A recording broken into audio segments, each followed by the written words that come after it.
Hello everybody and welcome to the United Stand. It's Monday Night Live. We're talking Moussa Dembele. We're talking Memphis Depay. We're talking the return of football. That's a hot topic at the moment. A lot of people either side of the thing. We'll definitely be getting into that. I mean, interestingly, that broadcasters are saying no matter what happens, they want some money back because if it's behind closed, I don't really get that. We'll talk about that in a moment.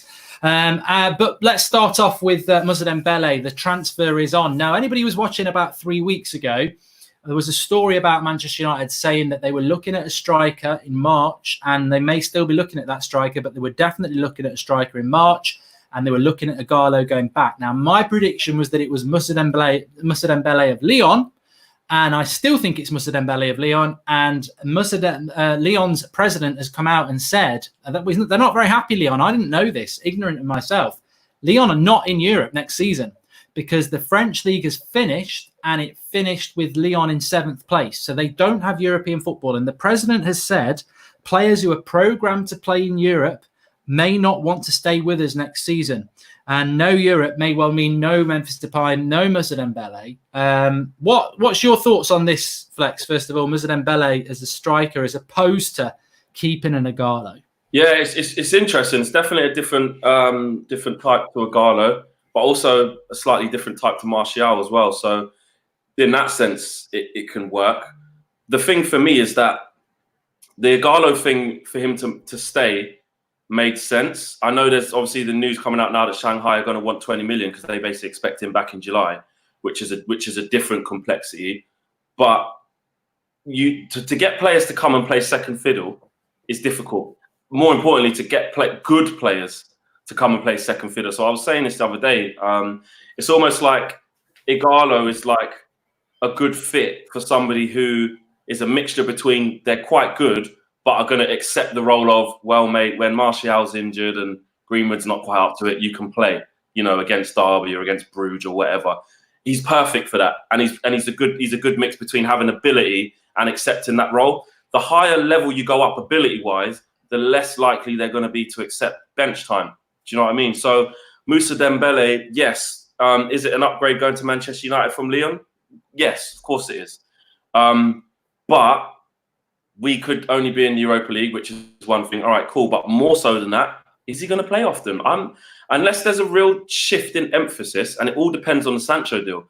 Because like I've said before, if we don't get a Sancho, then the conversation could shift to a different target, maybe a big money striker, and then you mix up Anthony Martial and Rashford and try and get the best out of that dynamic, maybe. But I'm still in the camp of, if we get Sancho, I think the conversation for a striker becomes very, very, very different because, like I said, Ighalo is way better and more. It's easier to have him as that. He accepts that role. You can see just from when he was being here, he's a perfect blend of happy to be here, happy to understand my role, and happy to sit on the bench. Let's face it, he's happy to sit on the bench, isn't he? Otherwise, he wouldn't come. But someone like Moussa Dembele smashed it, obviously, at Celtic, been doing really well at Lyon. He needs to go somewhere where he's going to play. And I'm not sure, yeah, we can throw loads of money at him.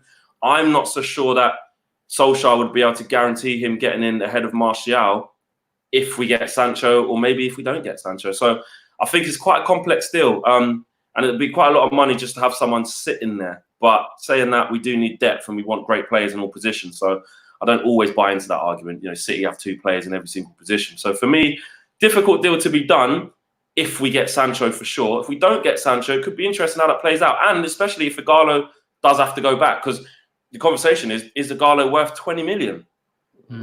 I think that... I think Man United are after Memphis Depay. I think Manchester United are after Moussa Dembele. I think that's the striker they're after. A lot of people in the live comments are saying that he is a younger Ighalo. Well, what's the problem with that? We're talking about keeping Ighalo, who's 31 in the summer. Yeah. And if he's a younger Ighalo and people like Ighalo, what's the problem with it? Is he what I want? No, I want Werner. I want somebody who's a little bit more adaptive because Moussa Dembele can only play as a striker. And I think we need people who can play across the front three, like Greenwood, Rashford, Martial. But maybe we do need an out-and-out specialist. You're not bothered within that mold of Lewandowski / Kane, that stereotypical 9. I think it removes this guy. Yeah, Tony Martial. I think Martial is doing a fantastic job. I think he's doing a fantastic job. Some people are like, is there going to be a point where Martial doesn't hit the 30 goal a season mark? So you need like a Kane-esque or a Lewandowski-esque. I keep using those two as examples because, you know, the natural number 9 is kind of dying out. There's not many left. Aguero, another one. That type of player who will guarantee that.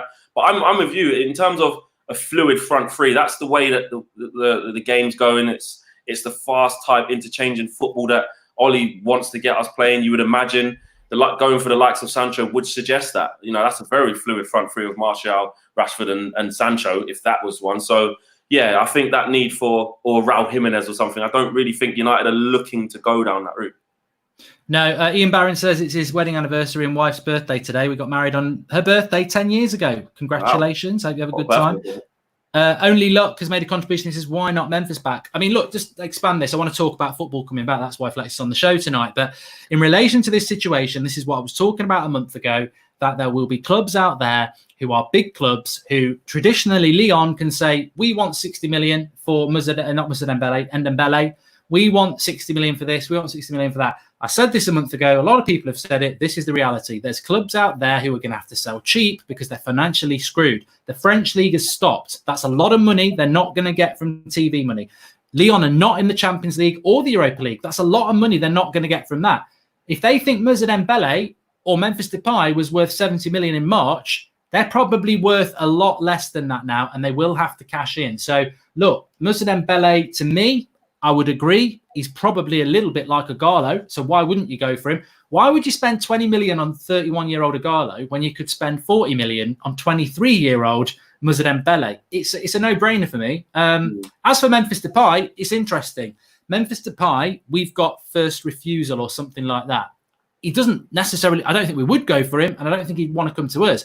But that is there. It's a first refusal on Memphis Depay. And again, he will be going cheap from Lyon. So keep your eye on it. I mean, it's only something I sort of realised today. I didn't realise Lyon weren't in Europe, and this is because their chairman has been speaking today. I think he's opening up the shop window in a market where there's not going to be many buyers. Bargains are there. I mean, would you take Memphis back, Flex, at United? Well, Ratul just said there in the comments, Depay's second choice after Sancho. It's weird because we've seen Depay kind of kick on, obviously, after leaving Manchester United, become a much better player. You could even argue that he always was that player, but there was a lot of things that happened at the time that stopped him maybe becoming that. But it's kind of like, does it fit? Like Ollie's talked about, you know, the types of players that he wants there and the mindset. It's whether Memphis would sit down with Ollie and go, I do really want to come back here. I feel like not like a Pogba, but I've got unfinished business. It didn't work out the first time. I'm a different man 3 years later on, and I want to make it work. I'm smashing it for my national team. I'm seen as a bit more of a, you know, established player. I think I'm ready. I've made adjustments to my mentality, my lifestyle. I just don't see if I can see Man United going backwards. I don't know. I think that just doesn't sit right. I can't see Ollie going, I know, let's bring a guy back here who when I wasn't here, and I just can't see it. I can't see that. That doesn't feel right. Would it make sense if we didn't get Sancho? Wouldn't be a bad option to get him. But I can't see it. Nah. He's also coming off a very bad injury. He's not even fit, is he? He did his exactly. knee. And that's a consideration. Also, I don't think he plays that. I mean, for me, it's a big no with Depay, but there is that whole thing that he's going to be cheap, and we've got first refusal. We have got a first refusal, and I think we'll probably refuse it. But it is interesting on Memphis Depay and how it will work out. Look, let's move on to the main topic of the night. British government have basically come out and said that football can, sport. What they've said is no sport can happen before the June the 1st, whether it's behind closed doors or not. The debate reigns supreme. There is a lot of people who are passionately against football coming back. There are some people that want football back. I'm one of those included. But it must be safe, etc. We'll get Flex's points in a moment, but let me just give a summary of some of the stuff that's come out today. Apparently, if you want it to get cancelled because you don't want Liverpool to win the league, forget about it. This is not on the agenda. The FA have said to the Premier League that is not happening, and the FA have got a very powerful vote in relation because they're separate to the Premier League, but they allowed the Premier League to form, but they retained big major voting rights. And they're saying Whatever happens, if you cancel it or not, it's not being cancelled, avoided. It will be on sporting merit, which means Liverpool win the league and 3 teams will get relegated. So that's happening, whether West Ham or anybody else wants it to happen or not. That's happening. The second thing is that people are making a big issue about testing and saying, well, it's immoral. Nurses and doctors can't get PPE, but footballers are going to get tested. Well, I'm sorry. This is like your neighbour who lives down the road with a 1 mile drive and 3 Lamborghinis on his drive while you have got a Ford Escort on your drive or whatever you drive. It's called wealth. The Premier League will pay for their own testing. The government pay for the NHS. So that's separate. That's by the by. And also people are saying, wow, look, Germany have had 2 tests. Spain have got a couple of cases of coronavirus. The president of La Liga said today that we've got three players across the top 2 leagues who've tested positive for coronavirus.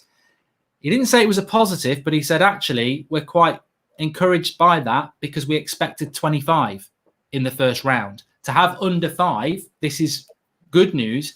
We were expecting maybe 25 players to have it because they're working towards June. So the players who've got it now in June won't have it, and they'll just keep testing and testing. So all these Brighton players that have got it, and everyone's going, oh, cancel it. There's 3 Brighton players who've got it. It's who's got it in June that matters, and it's who complies with the policy that the Premier League can have to bring in. Bayern Munich going on a bus to go on a camp for a week before a game and stay away from family and friends is a serious approach to bringing football back. Will the Premier League do it? Where do you sit on it, Flex? It's so interesting, isn't it? Because there's so many conflicting opinions, and I think when we're taking it into the football universe, because let's talk football as opposed to politics, teams are going to look out for themselves. Teams are going to look out for themselves. So you're seeing that, I saw today that the teams in the bottom half are saying, all right, well, if we come back, we don't want to get relegated. Teams are starting to look out for their own interests because that's what's going to happen. I see them obviously maybe voting against neutral grounds, but the thing that I don't understand about that, if we leave testing and whether it's right or not, it's just the neutral grounds thing. I'm like, well, it's neutral for everybody. Tottenham got to play Arsenal in their first North London derby in their new stadium. Tottenham aren't going, well, we don't want to play the North London derby now because we would have had a 12th man in our brand new stadium, and now we've got to play at Villa Park in a neutral stadium with no fans. There's no fans. No fans is no fans. So there's nobody has home advantage. No one's got away disadvantage. So I don't get the battle about the neutral grounds. That, for me, is the same against everyone. I understand that teams that are fighting for their Premier League status are like, oh, damn, like we're not going to have our 12th man. Watford managed to beat Liverpool at Vicarage Road. That's a massive, playing at that small, tight stadium with their 12th man would have been a contributing factor to that. Absolutely. But I think what some people are forgetting is that we all want to strive for normality, like the normal word, normality, whether it's in life, whether it's in going back to work, whether it's in our entertainment, whether it's in socializing, whatever. We want normality. But the way we're living our lives is not normal, has not been normal since this has come about, and will not be normal for a very long time. So when you go back to work or back to socializing at your mum's house or whatever, you're still going to have things that aren't normal. So I think people need to kind of understand that within football. Another thing is obviously people saying that, but football's not essential. So yeah, key workers have to go back and football's not essential and stuff like that. For me, there was this infatuation with September, like September's some holy month where there's going to be no corona. For me, if a player gets it in September and has to take time out, how do you not know that that player could contract the virus in November, in January, in February? Because the whole reason of this whole lockdown wasn't to stop the coronavirus, everyone catching it. It was to stop everyone catching it at the same time. It's out there in the Earth's atmosphere. We know that it's everywhere. It's all around the world. But we can't have our health service being overwhelmed so that there's too many sick people at once because we just can't cope. Lockdown wasn't designed to keep us locked in for a year and a half in our houses. And also it's about priorities as well, because if you ask Brandon Williams, Gabriel Martinelli, Mason Greenwood, Saka, young players, 18, 19, 17, whatever, at home, bored because they can't go out. Losing their career, losing their development. If you ask them, would they want to go back to football? Not everyone, because Todd Cantwell, even he came out and said, we're all human. So I don't know Todd's personal views, but his could be different. I'm not saying all young players, but most young players, I bet you they would say, I just want to get out. Yeah, I'll play behind closed doors. It's like a reserve game to me. But versus, I don't know, Bruno, for example, just had a little one. Harry Maguire's just had a new little girl, I think. Versus that family setup, the priorities are different. So I see the complexities with both sides, man. I just think that football life has to start coming back in some way, shape, or form. When the school kids go back on the 1st of June, which is what they're saying. Again, I always talk about when I used to work in education, and I can only imagine what my school's going through now. Well, my school's a special needs school, so they've had to stay open through this anyway because we had vulnerable pupils. But the complexities of spacing out young children in small classrooms in corridors that aren't even 2 meters wide, that's very difficult to do. That's nigh on impossible to do. For me, if football comes back, it's actually coming back into probably one of the safest, most controlled environments there could possibly be to return back to working versus the man or the woman who works in Foot Locker. Do you know what I mean? If you're saying to me that you're going to take players away like a World Cup camp, you're going to put them in quarantine 2 weeks before so that they've not got any symptoms, then you test them, then everyone who passed that test is let in. That's like saying, which is following the government guidelines, you're creating a household, aren't you? You're actually creating one big household. So in my household, I can go with whoever's in my household right now, or throughout this whole thing I was able to do, and go for a run. Sweat flying everywhere, being next to them, and da-da-da-da. So if you create one big household that's been tested, that has been proven to be safe and corona-free, and nobody comes in and out. Don't get me wrong, it's a huge, huge operation. Yeah. But, you're talking about hotel workers need to be tested. Can they come and go? The coach drivers, the medical staff, the cleaners who work at the hotels, if the players are going to stay there. It is tough. But like you said there with the Premier League, this is the Premier League. There's a multi-billion-pound company. Or multi-million-pound company. So it's not just like we're just going to pick up a couple random players, try and get them in. It's going to be very rigorously, looked upon and monitored. Sorry, it's going to be very rigorously monitored. So for me, the problem with it is, just to jump in because I'll forget this, I nearly did, and then you pulled me back. Yeah. The problem with this is, somebody said it there. You've got Tyrone Mings, who plays as a centre back for Aston Villa, who tweeted out that team at the top of the league says, I've got concerns about coming back. Oh, it's legit, it's fine. Player at the bottom of the league says it. They're just trying to avoid relegation. Got a lot of retweets, got a lot of likes. I replied and I said, can you show me a Liverpool player who's got concerns about this then? Because I don't think there's a Liverpool player that's not got concerns, but I don't think there's a Liverpool player that will say, I've got concerns, let's cancel it, because they're getting a title taken away from them. And I think the problem that you've got here, and the government have apparently the Premier League are going to go back to the government because it's more. A lot of teams have got problems with the neutral ground thing, and it's not just the relegation sides. It's an issue, and they want the Premier League the government to say that they can play their games at the grounds. I don't get that. I don't know why teams are doing that. But what I do have a fear about is that we've got Todd Cantwell talking about it, Tyrone Mings talking about it, Brighton Glenn Murray talking about it. You have got a set of players potentially here who do not want this league to come back. And I'm sorry, I think some of them do not want it to come back because they want to stay in the Premier League and they want their clubs to stay in the Premier League. And they won't admit it because they think they're going to get ridiculed for it. But come on, if I'm the chairman of Norwich and there's an opportunity for me to have another season in the Premier League and not get relegated, you're going to try your best to do it. And this is the problem the Premier League's going to have, because these clubs are going to need to get their players in situations where they're not going near people where they can get it. Now, are these players and clubs going to be as regimented as Liverpool might be, as United may be, when there's a week between a game and they're going, oh, I'm off home. Where have you been, wife? Oh, I've been down the local Tesco. Give us a kiss. Now, I'm not saying they're doing it on purpose, thinking I'm going to get it. There's a big difference between what Bayern Munich are doing this week, where they're in a hotel all week together before a game, and Premier League players who are like, oh, you know what? I'm just going to carry on doing my own routine. And I'm not for 1 minute saying they're going to purposely get it, but what's in it for a Norwich, for a Brighton, for a West Ham to be so rigorous when they could well end up losing out and getting relegated from this? And I think that is the problem the Premier League's got. And for me, what I would do is they've got to do this in about 6 weeks. They've got to look at it like you're going on tour to America, you're going on tour to Australia, or you're going to a World Cup.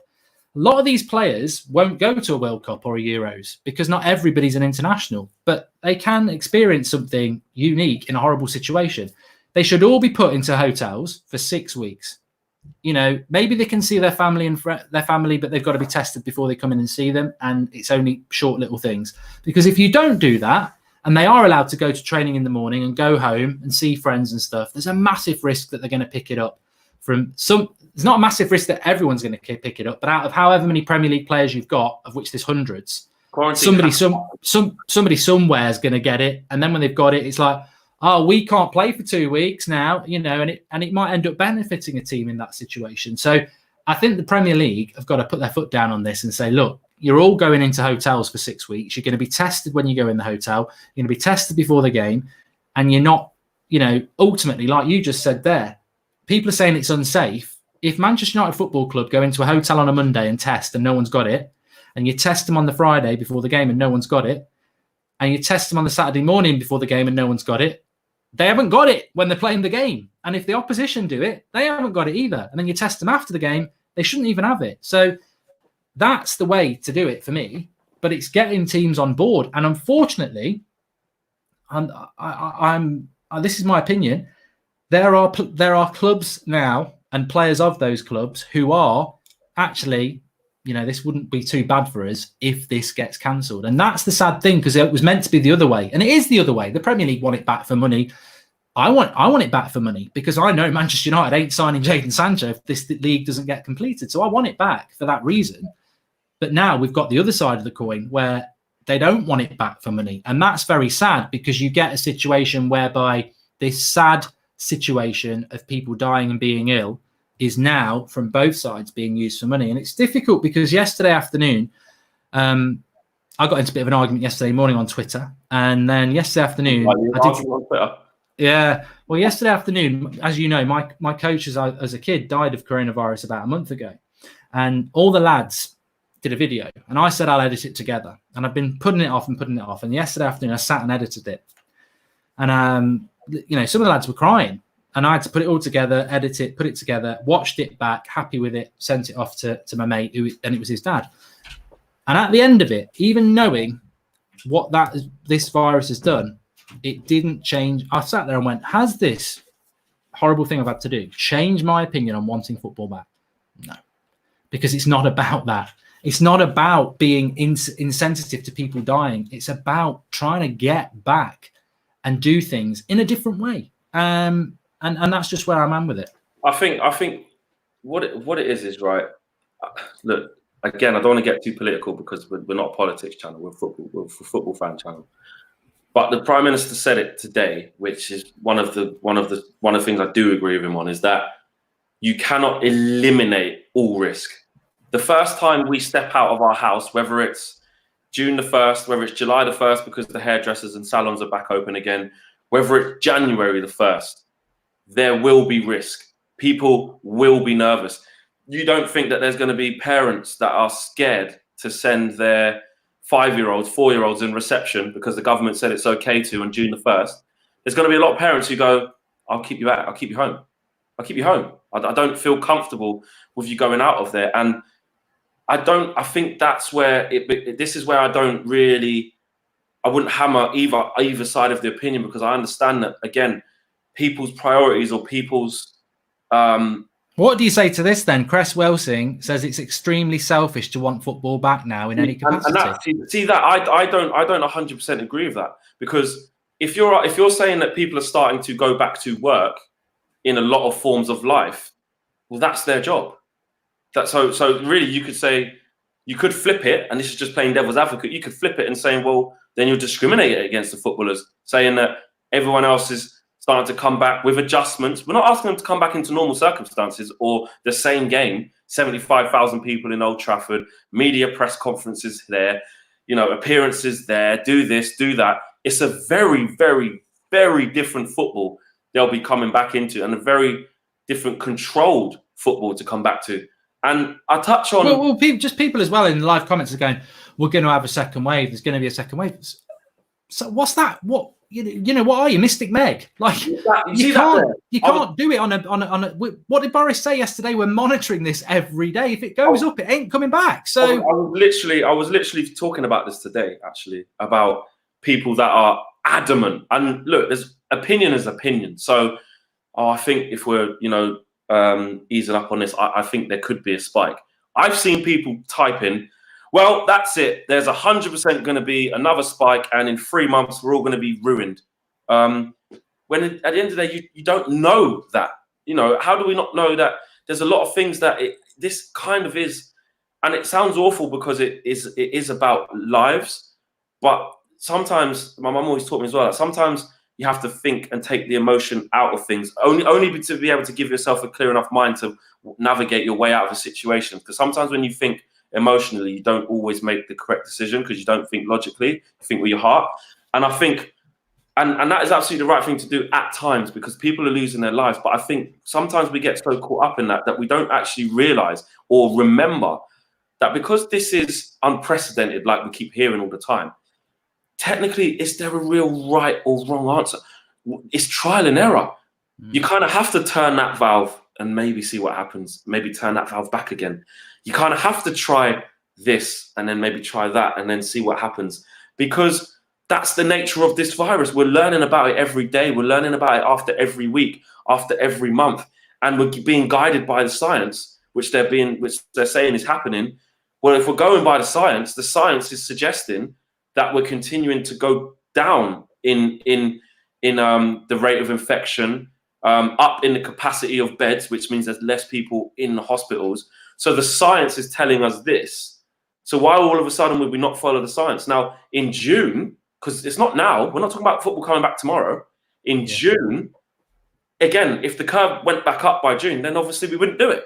No. If it continued to be even less by then, in whatever correlation you were looking for on the graph, it continued to go down, then that would be a positive as well, because we'd be even further away from that peak. Now, I do understand people saying, yeah, but Flex, because I had to talk with my cousin. He was like, yeah, but what if you think about it, the further away you are from that peak, the less chance there is. I understand that. Because if you've just come past the peak, and we just passed the peak yesterday, and then we start doing things, it's a bit too soon after the peak. Yeah, you couldn't do it tomorrow. Yeah, so I get people kind of, and I think that's where this whole September Holy Day month came from.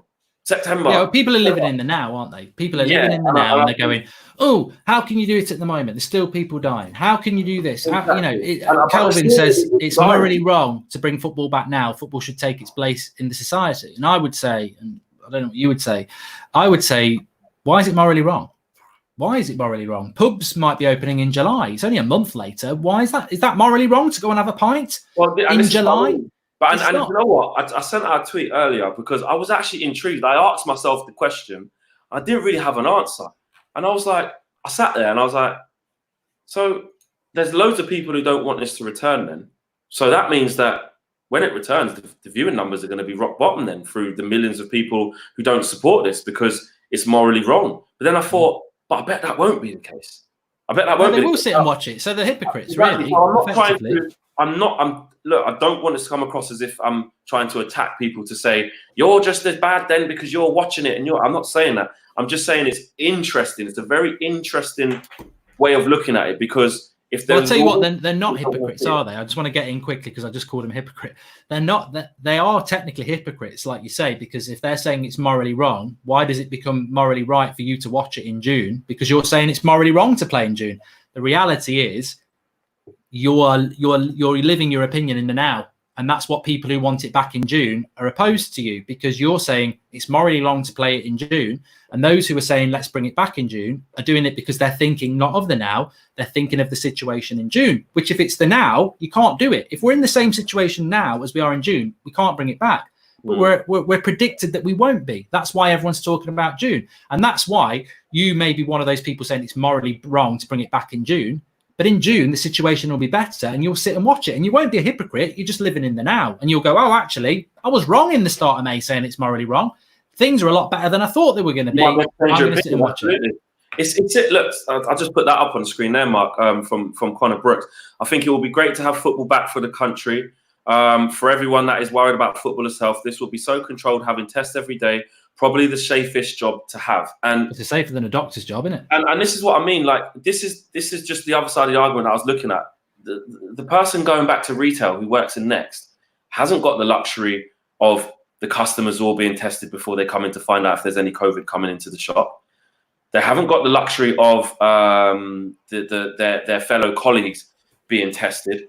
They haven't got the luxury of living away in a confined control environment to make sure that negative tests stay negative. They don't have those assurances. So the everyday man and woman going back to work are being asked to go back to work in far more strenuous conditions than footballers. Another thing is, and this is what I wanted to kind of bring up, right? It's not factual. I'm not a litigation lawyer. I'm not a barrister or anything like that. But I was just thinking, just throwing it out there. If because what they're saying is the players have the right to kind of say, well, I ain't playing. I ain't doing it, mate. So fair enough. At least every man can, think for himself and do what's best for his family or her family. Well, actually, the women's football has stopped, actually. But yeah, so if we're talking about the men's football. But what I was going to say is, if your workplace, right, provides you with all the necessary PPE and all the necessary precautions, and then you refuse to go to work, technically, your employer could, I'm asking, could your employer not say, well, I'll tell you what, Mark Goldbridge, we're providing you with a mask every hour, a facial screen, gloves, tests, quarantine, we're putting you in a hotel. We're providing you with all of what we want you need to have to be successful and safe in your job, but you're choosing not to come. Okay, that's your choice, but we're not going to pay you. Is that going to happen in retail shops? Would that? I don't know. It's a tough one because suddenly footballers, I've seen a lot of people saying footballers have got rights too. They're a human being. I mean, it amazes me because for the last 3 or 4 years, I've seen footballers, fans don't feel in touch with footballers. They're overpaid. They live in a bubble. But suddenly everyone's all for footballers' rights now because they're not really for footballers' rights. They're there because what they want. They don't want football back. So they're like, why should footballers have to do this? I think in any job, whether you are, I'm not going to say a postman because I think that's a key worker, but I know my niece's boyfriend, he works in agriculture, chopping down trees. It's not key work. The trees are fine. They can grow a little bit bigger. He's been doing it throughout the lockdown, not from today. Throughout the lockdown, his employers kept going and he's gone to work. Now, he's got a choice. He doesn't have to go to work, but his employer will say, you can come to work. We're outside. You drive to work. You drive to the location, and we social distance. I want you to come to work. You don't have to come to work, but I'm not paying you if you don't come to work. You can go on the furlough scheme, but it's up to you. And he's gone to work, and he's not caught it, and he's gone to work. He's got a choice not to go to work. The footballer is the same. The footballer can say, I don't want to do this. I don't feel safe. But I think the club has got every right to say, well, look, you're being tested. You're going to be one of the safest people in the country, and we want you to come to work. And if you don't come to work, then we are going to dock your pay. Now that's very harsh, and I don't know whether any club would actually do that. No, but I don't think they've got a right to say we're not coming to work because it's not safe, because that is the whole point. It will be safe. So exactly. That people say, oh, they shouldn't have to do it because it's not safe. It will be safe. And it will be proven to be safe by the Bundesliga if it works. So it will be safe, but they have a choice whether they do it or not. That is their choice. That's everybody's choice, and that's the way it should be. But I think this whole it's not going to be safe. To be honest with you, I think what needs to happen between the Premier League and the government and the players and the managers is there needs to be some harsh conversation. Like clubs need to say we don't want to play because we don't want to get relegated, and the Premier League need to say, and clubs need to say, well, look, this is going to be safe. If you don't play, we're not going to dock. We'll dock your points, and we're not going to pay you. Yeah. Let's start messing it. But I think there needs to be some passage of time before that happens. I.e., clubs aren't even being asked to go back training yet. It's such a. I think the complexity of the situation as well, comes from like that like innate human thing, which is like something that we're scared of or we don't know much about. Obviously, we have to take that back seat. But I think you look at some of the advice that's been given, and this maybe is a little bit political, but we're on here expressing, what we think on opinion wise. If all of a sudden the parks have become the most sanitized thing in society. Now, I don't know. Well, I do know where you live, but you know where I live. There's certain parks. Like if you're talking about Richmond Park or Clapham Common in the nice posh areas, or St Albans, lovely parks. There's some parks on council estates that I would never want to walk through. That you've got, you've got empty flipping beer cans. You've got people pissing on stuff. You've got dogs shitting everywhere. Parks can be some of the least cleanly places in the environment.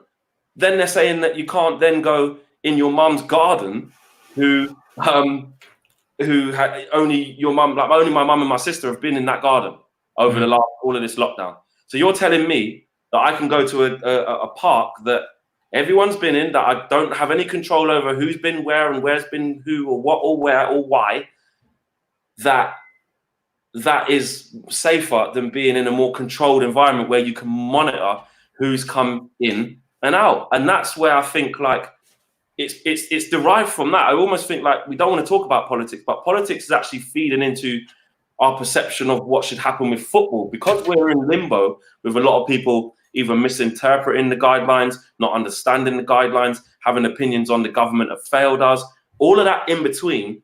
That's then gone into our brains to be like, do you know what? I can't even make a decision about football. I don't even know what I'm doing in my normal life. So you know what? No way should football be coming back, because I don't even know when I'm going to work. I don't even know when I'm doing this. I don't even know when I'm doing that. So I think that is what a lot of our emotions and decisions are driven on, because where we don't really know where we're going. Do you know what I mean? I was so confused by that. Also, I mean, Spar Sharma says, logically, how is it going to be safe? Footballers and staff will be tested, but we can't stop the damage. We have no vaccine. Testing just tells us how bad the damage is. But I think some people are losing the. If football comes back in June, it will be safer than February and March when teams were playing. Like the infection rate in the UK in February and March was massive. It's below 1 at the moment, and it will be below 1 in June. So if we do play football in June, it will be safer than it was in February and March when they were playing anyway. And how many players got it? And there was crowds in the ground. So I think people have a misconception about this virus. It's very, very infectious. But if you go into a room with 30 people and they're tested and they don't have it, and you stay in that room, you won't get it. You won't get it unless somebody brings something into that room that's got it. And that's why I'm saying it's safe. I mean, of course, there's always an element of risk. But if you're going down your local shop tomorrow to Tesco and you're going down the aisles and you're picking stuff up, the chances of you getting it in there, no one's being tested, so you don't know who's got it, you don't know who's touched it, whatever. And your chances of getting it are still quite minimal. If you're in a room where everyone's been bloody tested, the chances of getting it are minuscule. But if footballers are going to go home from training every day and see their family and friends, then then it's going to be very, very difficult. And also what I would say is as well, I mean, I don't want to get it into politics here, but the reality is I know people who are high risk. Whether Boris says you can go to work tomorrow or you can go and get your hair cut in July, they are not going to do any of those things until there's a vaccine, because if they get it, they'll probably die. So they're on lockdown until there's a vaccine. A lot of high-risk people who have died in the last 3 months because we didn't know about this, they know about it now. A lot of high-risk people will stay in lockdown until there's a vaccine, probably for a year. They have to, because they cannot run the risk. And the people that are going to go back out and try and get life back to normal are going to be the people who, to be harsh, have a very low chance of dying of it. So people get very panicky about the lockdown being lifted, but the lockdown, as you said, Flex, was to help the NHS. And even at its peak, the NHS didn't use 2 super hospitals that were built for this pandemic. At its peak.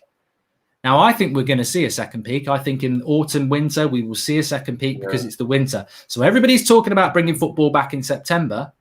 That's got less chance of it. I personally think well, we might. I personally think we might see football back in June. Finish this season, try and start one in September, and it'll just get written off anyway. Because I do think the whole world will see a second spike, but I think there is an opportunity to try and get on top of it for 3 months. I think as well, what I will say is, which is, I don't want to say in defence to the people who don't want it back, but what is on the other side of the argument is that I said it earlier during the week. There's a very big coincidence that the leagues that hadn't cancelled anything or voided or whatever you want to call it were the 3 biggest leagues, you know, the ones that get the most money. And is there money behind this? Absolutely. Absolutely. But it's on both sides, isn't it? That's the thing now. It's on both sides. It's on both sides. You know, the clubs are going to get revenue from being able to put their games on TV. I also read an article about the importance of getting football back and money back into football to help clubs survive. Some clubs definitely need gate receipts, but then there was also they were talking about the economy of football and saying that there's certain teams, certain clubs that can't go without football for this long, or getting money into, say, the Premier League can help the other teams. So I see that side of it as well, economically within football, because I think there's even some teams in the Premiership, there's the smaller sides, smaller clubs. Well, put it like this, right? The broadcasters have said, apparently today, Simon Stone has said that broadcasters, BT, Sky, whoever, the worldwide networks who play the Premier League, they've apparently said that even if football comes back and it's behind closed doors, they want a rebate. So they want a refund. If it doesn't come back, they definitely get a refund. So put it like this. Can you blame Manchester United, Liverpool, the Premier League? You're sat at home. Your monthly wage is £1,000 a month or whatever it is. And your employer says, if you don't come in to work, you're not getting your grand, and we're also going to take off half your wages from the month before. You're going to go in. You might not want it, but you're going to go in because, unfortunately, it's an economical hit as well. And I think but that's an interesting thing. I mean, there's a comment there from Digger True Red. He says, voiding Premiership is off the table. So why is everyone moaning still? And I think when he says everyone, he's talking about people who don't want Liverpool to win the league or don't want to get relegated, because you're going to get relegated still. Liverpool is still going to win the league. Yeah, I think I think if it does come back, because I think a lot of some teams were saying that this is so far from what we originally signed up for that it's what we signed up for is kind of void. We didn't sign up for this mini league. We didn't sign up for going away and vaccines, and we didn't. But guess what? The whole world didn't sign up for coronavirus. So I think that argument is kind of a bit null and void as well, because none of us want to live like this. None of us want to resume like this. None of us want to be in this situation. But the fact is that we are. And I think that is interesting, because if you're saying that we'll play them, but there's no relegations, you can't decide. Then Burnley may as well not even come back. They're safe, but can't do nothing else. So, and yet Sean Dyche last week said we're all looking forward to coming back. But I bet if they were in the bottom 2, in the bottom 3, maybe they wouldn't have been. So I get why people are. If I was Norwich, though, I mean, there was a good point from there, and it's whizzed by. Sorry to interrupt. And they said, look, if relegation's going to happen anyway, Norwich are bottom of the league. They're going down anyway. Surely they should be one of the teams that wants to come back, because they're like, look, we're going to go down anyway if it gets cancelled, because we're at the bottom. We've got 9 games. Who's to say we won't come back and win 8 of them with a bit of momentum and stay up? So you put the question to Jamal and Todd, and they said, Jamal actually said that was a really good question. He was like, when we come back, if we come back, I will look at it like a mini 8 games. And Todd says, I don't care what anyone says. If we come back, I believe we can still stay up. It's a new time. It's different. Mini season, isn't it? So I look. I think with this as well, I think we've got to remember that there isn't like a one-size-fits-all thing. There isn't one solution to this where everyone's going to go, you know what, that is the fairest way. We all agree. Thank you. Let's get it done. Or let's agree. Yeah, let's lock it off. Like there just isn't going to be that. There isn't even that in society. Do you know what I mean? There isn't even that with kids going back to school. There isn't even that with a pub having to open and only 50 people can then get in, or so the owners be like, well, what's the point in it? Like, it's more hassle than it's worth. Like, there just isn't a one size fits all for any of this, which is why I think it comes down to how open are you as an individual to being flexible?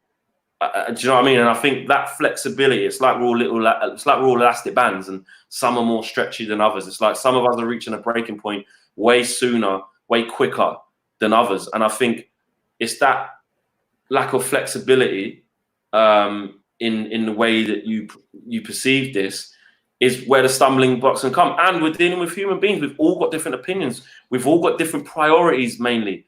My priority might be different to yours. I've got 3 kids dependent on me that I don't, but I'm just saying, you know, little kids running around. I don't want to leave my house. I'm not risking it. I've just had a baby, but my baby's 8 weeks old. I've got a couple of friends who've got a few newborns, and they haven't been like I'm absolutely not even going for air. But there are people in the country all around the world that will feel like that. There are other people who've got health things. You know, I know, just to use DT as an example, and I know he won't mind me saying it. DT's prime thing is, do you know what I mean? I've had a huge operation. I take medication. That has to be I'm away from my kids. That's got to be my priority. So I get it. It's about people's priorities. It is. And it's the same with the footballers.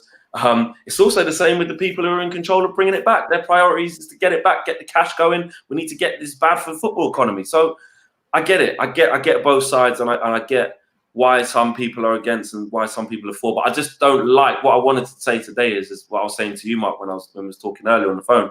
Like, I just don't like how it's kind of turned into like, so I feel like it's a general election. I feel like you're right. Yeah, you're right. Do you know what I mean? It's like I've seen people on here like, if you think this, you are this. If you don't think this, you are this. There's layers. There's layers to this. I mean, look, we were talking about. You know what I mean? And it probably always was going to go that way because of. I predicted it from the start. We had this all clap everyone together for 2 or 3 weeks. I said, I guarantee a month in, this will implode and it will become divided. And that is exactly what's happened. And you've got layers. And look, everybody's different. My layers are this. Somebody I really cared about died from this right at the start. So I hear a lot of people saying, do you actually know anyone who's died of it? Yeah, I do. And it's very sad. And we've not been able to go and all meet up as lads and have a drink and celebrate him and everything. And that will come. And it's very, very sad. So I've been hit by it. I know people have been hit by it worse. And I know people who haven't been hit by it. It doesn't make you any better or worse. Everyone's got layers to it. I think in the football thing, because the football thing for us is important. And I mean, Paul Harrington says, have you ever stopped to consider that what you're supporting here is one of the most corrupt and immoral things ever created, worth pondering on? I think you're talking about the Premier League. I'm not interested in the Premier League. The thing for me, the question is this: do I want to see football in June? Yes, I do. My whole life I've seen football. From wandering and in at, a very young lad and seeing the family watching Maradona knock us out of the World Cup and everyone being devastated, I had a curiosity about football, and it's been there all my life. I love football. Of course I want to see football. There'll be people who want to see F1 back. I want to see football back. The Premier League, it's a morality. Norwich not wanting to get relegated. They're their layers. That's their layers. That's their reasons. Everyone's got reasons. My reason is I want to see football. I want to see football back, and I want to see my club back playing. That's why I want it back. But there are so many layers to this. But when you actually break it down, and I think cancelling it because you don't want Liverpool to win the league, off the table, they'll get it anyway. Cancelling it because you don't want to get relegated, off the table, they're still going to get relegated. Cancelling it because you're concerned about the spread of infection at the moment, well, everything suggests it's going down. And by June, it will be down a lot further. So at what point are you... I think there are some people out there who just want to stay in lockdown until it disappears. Well, that was never what lockdown was about. There you go. Ebola's still about, there are viruses out there that are deadly. The only way of eliminating the whole risk would be to say, nobody leave your house for 18 months. Nobody leave your house until the NHS has the vaccine, and you only leave your house to go from your house to the GP to get your jab for your vaccine. Then you can go out. And we can't live in a world like that. Yeah, which literally would not even to mention the economy probably might never recover from that, and people's sanity and mental health. It's nothing to do with football, is it? We cannot live in lockdown for long. Away from football. So that was just never going to be on the cards, was it? So look, I get it. I get both sides. Another thing I want to bring up though is, look, we're United stands, so we'll keep it Manchester United-ish, but this does apply to all teams. What if we come back then, Mark, and Bruno, Martial, Pogba, Maguire. Just throw Rashford into the mix. I tried to think of people who've got kids and that, but just throw Rashford in there. Yeah, the better players. Yeah. So Ollie, nah, don't fancy it. Don't fancy it. What if I don't know, Arsenal, Aubameyang goes, nah, Pepe, Martinelli, Saka, Liverpool, well, maybe not Liverpool because they want to play, Tottenham, whatever, might say, so Harry Kane might go, just come back from injury, got a kid, nah, don't fancy it. What does the integrity of the league look like when all the best players or players are pulling out? Would that be a thing? I spoke to a guy who, I won't say who he is or who he spoke to, very well connected in football, he's a football agent now, works with a lot of players. And he said to me, because I was on the phone to him saying, yeah, I think it might come back. He goes, listen, he goes, Flex, I'll tell you now. Because I'll tell you now, a lot of players ain't interested, mate. He said it exactly like that. Well, that irritates me. And I'll tell you what irritates me. And, you know, I don't care what I say, and I'm not bothered. You know, Harry Maguire's not going to. Harry Maguire's not on the show tomorrow night, is he? He's never going to be on the show. He's not allowed to come on the show. So what I say about Harry Maguire, it doesn't matter. It irritates me because I'll tell you now, Flex. There's so many players who don't want to come on. It irritates me because of this. Because if they don't want to play, don't play. But they should not have the power to stop it happening because they don't want to play. And Harry Maguire's just had a newborn child, and I get that he might have some concerns. But if Harry Maguire, an example, yeah, we're using him as an example. It could be Jordan Henderson who's just had a kid. I think Wijnaldum at Liverpool's just had a kid as well. Yeah. Will Wijnaldum and Henderson not play because they've had a new kid to stop them winning a title? I don't think that they will. They might if they didn't. Fair play. But what my point is this. I think there's a Brighton player I heard who lives with somebody who's got very high risk health conditions. And there will be players who do, whether it's diabetes or anything like. This is why I go back to what I said at the start, and this is why you got to look at the Bundesliga. If these players think they're going to come back and play football and go home after the match like they normally do, forget about it. Forget about it. I know footballers who've been to World Cups with England and they've flown back for the birth of their kid and then they've come back the next day. Because it's a tournament, and that's how we do this. And I think I really do agree with what you've said, and I really do agree with what a lot of people in the live comments are saying about this. You know, why should they put their families at risk? Why should they? You're absolutely right. But that's not what I'm saying should happen. And that's not what's happening in the Bundesliga. These players need to go in on a Monday morning to a hotel, get tested, and stay in that hotel as long as it takes to finish this. Now, I'm not saying they don't get to see their family, but we're using Harry Maguire as an example here, but if Harry Maguire wants to see his wife and kid for a day or a couple of days a week, he's going to have to be in that hotel, play his match on a Saturday. They get tested on the Sunday. They're fine. Right, you can go and spend the day with them on a Monday. They go out. See you again on Thursday. Wednesday, they get tested. They come in. They're clean. Right, you see him. That's more than a World Cup squad gets. Yeah. He can still see his baby and his wife 2-3 times a week, but he and the rest of the United squad and the rest of all the other squads, they've got to be in hotels and they've got to be kept away from everybody else, because then they don't need to worry about spreading it on to anybody else because they know that they're clean. And also the integrity of the league is that the chances of any of them getting it. I absolutely agree with everybody saying, wow, they've all got young kids. They've got a granny that they live with who's got, a heart condition. No, they can't go training and coming home like that. You can't police that. No, they have to stay there. But the flip side of that was saying, is it fair? And this is just what I've heard out there.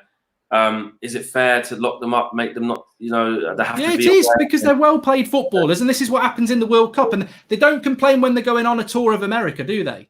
Do they take their wife and kids on the tour? I don't think they do. When they go off to America for a month, do they take the kids? No. So this is what I mean. This is why maybe I'm in a minority, but this is why I don't have a lot of sympathy about that, because I think it's just another reason not to do something they don't want to do. The reality is footballers, and I guarantee it's in their contract, I guarantee it, that you cannot say you're not doing something because you don't get to go home on the evening. Like, you're a footballer. You can get 9 Premier League games done in probably 5 weeks, 6 weeks probably, but 5 weeks. It's 5 weeks. You'll still get to see your family, but you're not going home. And I think that's how you get it done. And suddenly people think this is, that's so unfair. Like it isn't. Like it's happened for years with World Cups and Euros and tours. I sympathise with some of the footballers that they might get a bit homesick, but ultimately, it's the safest way of doing it. And you know, it totally nullifies the argument of, well, why should they put their wife and kids at risk? Why should they put? Well, no, they don't have to. They have to make a choice as whether they want to do that. And if they say I don't want to do it, you know, I'm playing devil's advocate here as well. If a certain footballer says, well, I'm not doing that, what's the excuse? You don't want to be away from home. I'll play the role of a footballer then. You don't want to do it. I don't feel safe. I have people in my household who could be vulnerable, and I can't social distance whilst playing football. Well, I'll tell you this, Flex. You're my star striker. We're clearly having a laugh here, but you're my star striker. You've got a newborn kid at home. You've got a grandparent living with you who's high risk. You don't want to come and play for us in this Premier League. Well, am I right to say that? If I've got people in my household who literally are very high risk, newborn baby. Well, what if I say to this then? You're on 300 grand a week. You're my star striker. We want Champions League football next year.